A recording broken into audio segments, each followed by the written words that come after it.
By 2050, experts from the UN estimate that about 20% of the world will be covered in barely livable hot zones. Given that the current average age of the US Senate is 65, almost all of our current lawmakers will be dead by then. We live in a society that equates age with wisdom. We listen to our parents and we respect our elders. But we also live in a rapidly changing society. Societal norms are light years from what our parents grew up with, and technology is advancing at rapid rates. The political climate is changing too. Over half of Generation Z identifies as independent politically, and it's clear that if we were in charge of government, it would probably function a lot differently than it does today. But that is a big if. My name is Liliana Katz-Hollander, and I am a junior here at RM, as well as a student advocate involved in a couple of different causes. But more relevant here today is my experience with different political organizations. From the US Congress to local organizations, I've noticed a distinct lack of diversity. Yes, in race, nationality, and class, but also in age.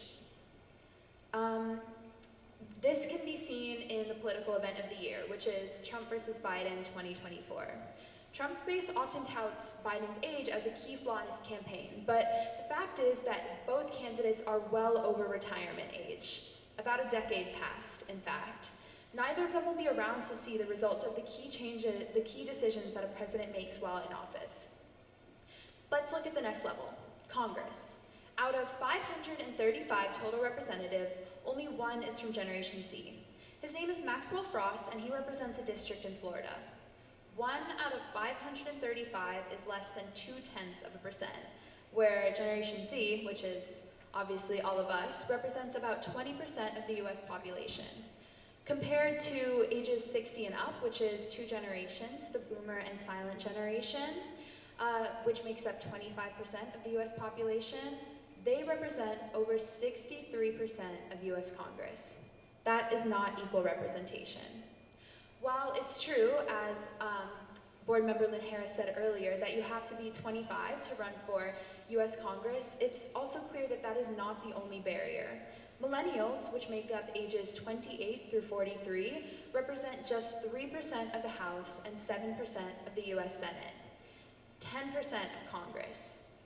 This is the generation that's currently building the workforce, raising families, and advancing our society, yet they represent a very small minority of Congress compared to what they actually represent in the United States.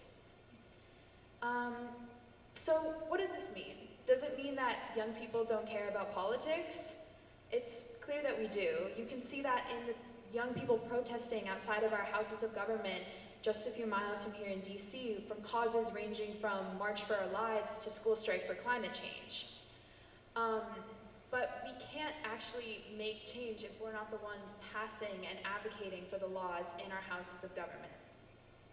At a local level, representation gets slightly better. All of you have had the opportunity to vote for the student member of the board in high school. And 31 states actually allow for student members on their boards of education, which is increasingly more important as issues like book bannings continue to come up in boards of education across the country. But this is still a big issue. When you're voting for SMOP, I bet you didn't know that we're actually the only state that allows our student member to have a vote. In the rest of the country, these members serve only as advisors. They don't have voting powers, and they can only give their opinions on these issues and communicate them to the students. They can't speak on the issues that really affect them. Our legislative bodies love giving opportunities to students without actually representing them. Young people all over the world are fighting for our voices to be heard, from Greta Thunberg to Little Miss Flynn. We want a better future, but that's not going to happen unless we're given that representative power. When I was younger, I had the opportunity to speak with one of the Maryland legislators, and I asked him what the point was in talking to him about a bill that he already agreed with. He told me that the voices of young people are important. The stories that we shared with him that day, he would use to convince his fellow representatives of that bill. He said that just being able to say this is something that young people care about is powerful. Since then, I've tried to get more young people and students involved with politics and government, and many are, but we're still not given that representation in our actual legislative bodies, even though we bring a unique perspective in a society that is more open and more technologically advanced than what our legislators grew up with.